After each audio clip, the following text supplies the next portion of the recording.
Hi y'all, thank you for joining me on my very first video. This video is going to start with a little stamping off camera. Don't worry, I'll move the spread around in just a couple of minutes and you'll be able to see the whole thing. Now this first stamp set, which I'm not actually going to use, is from MS Sparkle & Company, which you can find in the bargain bin section at your local Joann's.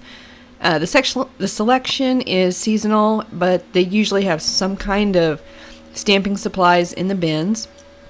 I went ahead and adhered the backing of the stamps to the cardstock just to make it easier to slide it in and out of the packaging. Now the paperweight that I'm using, or the paper that I'm using, is 65-pound white cardstock from Michaels, which I just print my own layout on. The first stamp set that I'm going to use is from Michaels. It's called, I think, Cartoon Alphas. I'm going to link to it in my blog and in the section below. It's by Recollections. And I'm just going to stamp over the headers, which you can't see, which are, because they're toward the top of the layout. But I'm going to stamp over the names of the days of the week in Ranger Archival ink Chrome Yellow, because that ink it's pretty bright, but it's light enough that you can easily read the days of the week through the stamping. Now off camera, I'm peeling the stamps off my stamp block and dumping them immediately in a tub of soapy water. It's just a dab of Dawn dish soap and room temperature water, and then when I'm all done, I'm gonna pull them all out of that tub and let them dry on an absorbent cloth. Then I'll put them away. And I'm fixing to pull out, I'm searching through my stamp collection at this point, and I'm fixing to pull out a set of header stamps that I got from Sweet Stamp Shop. Unfortunately, they are discontinued, which makes me kind of sad because I really think these headers are just adorable.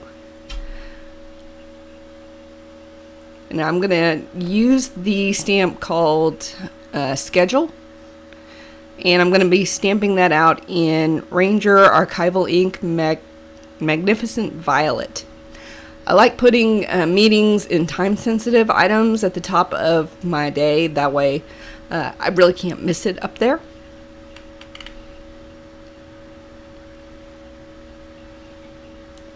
So using the same stamp set, I'm going to stamp out my priorities for each day using Ranger Archival.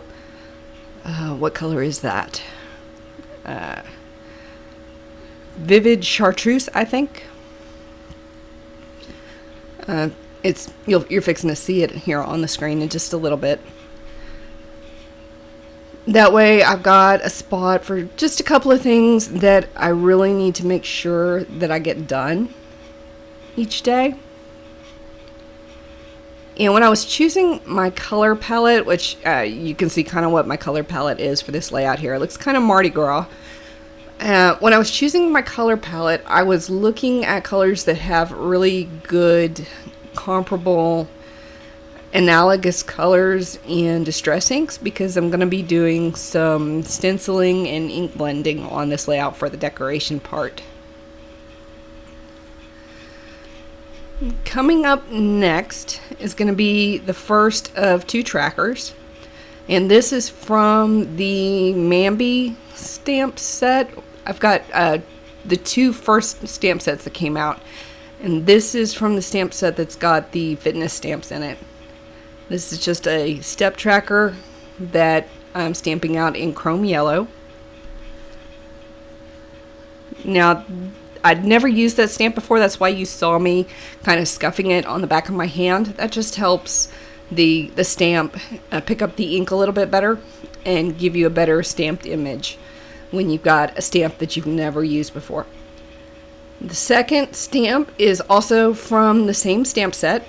It's a hydration tracker, And I'm stamping this out in Shadow Gray, also Ranger Archival ink. I'm not real concerned with getting a perfect stamped image. If you see something that looks perfect, you know I didn't do it. So yeah, I'm not real concerned with getting the absolutely perfect stamp image. If I was really concerned about that, I would probably pull out my stamp platform. But that's kind of tedious if you're going to be stamping the same stamp in 5 different places, or 7 different places in this case. Now, if I was going to be using it for decorating, then yeah, I would definitely pull out the stamp platform for this. This is from a different Mambi stamp set. Might be in the same package because they put 2 stamp sets in one package. But this is the chore list, kind of from the at-home stamp set in Chartreuse, Vivid Chartreuse. And now I'm pulling out the Technique Tuesday. This is from the Foodie planner set. And I'm just stamping out this adorable little knife and fork in chrome yellow. This stamp, it looks really great on its own. It also works really well with a lot of Sweet Stamp Shop and other stamp sets that have a circular element. It fits really neatly inside a lot of those circular elements. And from that same Technique Tuesday Foodie Planner stamp set, I'm stamping out Dinner in Magnificent Violet. And I'm just setting it just off center from the knife and fork. Just to the right there, so that you can see they're connected, but 2 different stamps. And I'm just gonna make note either of who's cooking dinner that night, or if it's me that's cooking dinner that night, what I'm cooking. The next stamp set is from MS Sparkle & Company from Joann's, and I'm gonna use a floral stamp as a kind of a bullet point. Now, this stamp set is geared toward card making, but there's no law that says I can't use the stamp for something else.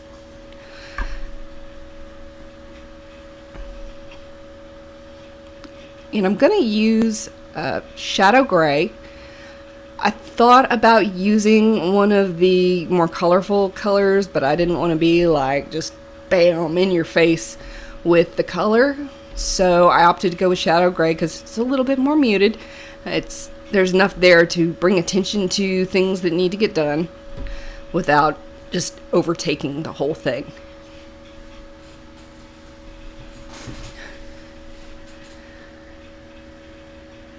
The next stamp set that I'm going to get out is it's the Travel Planner stamp set from Kelly Purkey in Hero Arts. And down at the bottom of that stamp set, they've got a little square with a line next to it. And those 2 are joined on the stamp, but I find that I need the square more than I need the line, and sometimes the line doesn't really fit where I need to stamp. So I went ahead and just kind of cut between them. I've still got the line, and if I want to use them together, I can. But now I can use the square independently of the line. And I stamped it out in chrome yellow, but the stamp is well loved and not completely clean, which is why chrome yellow looks a little bit green around the edges there.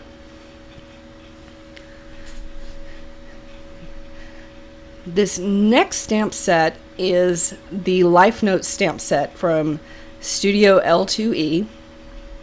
It's a really adorable set. It's got like little clipboards and washi tape, stars and polka dots and stuff that you can stamp in there if you want to.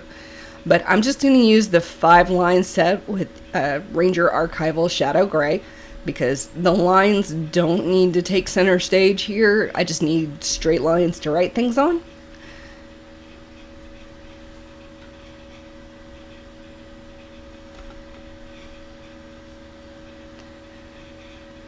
This check mark is from the More Tabs collection from Sweet Stamp Shop.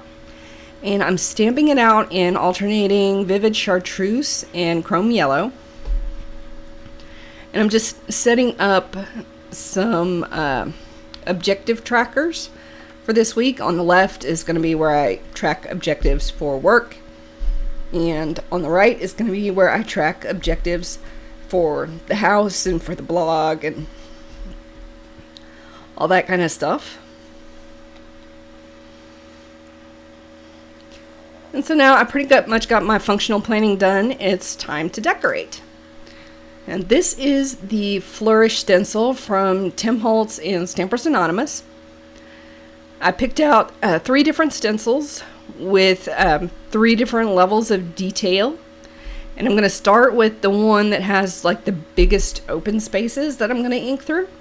And then I'm going to step down, and the last stencil that I use is going to be the one with the most intricate level of detail. I also picked out 3 different distress inks, and I'm starting with the faintest, and then I'm going to gradually go towards the darker of the 3 that I chose. This one is Distress Ink Squeezed Lemonade, and I'm applying it with a stencil brush that I got for about $5, I think, for a set of 4 at Michael's. I found it in the, it's not in the mixed media section, it's not in the planner section, it's not even in the scrapbooking section, it's in the section with basically all the stencils in it.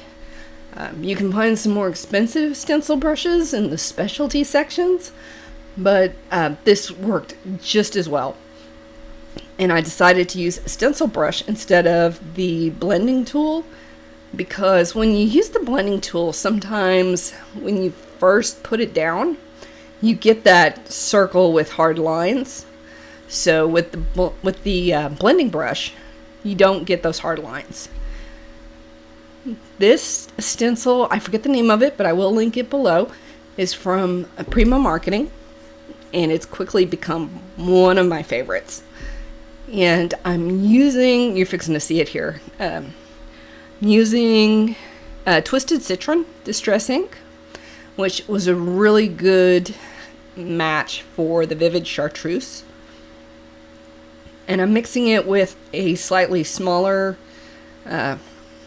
blending brush. When I finish with each blending brush, I'm actually just kind of dunking them bristles first in the same soapy water that my stamps are floating in just off camera. And then at the end of the session, I just pulled them out, squeezed them dry, and then stuck them in my little caddy with the bristles up and let them finish air drying.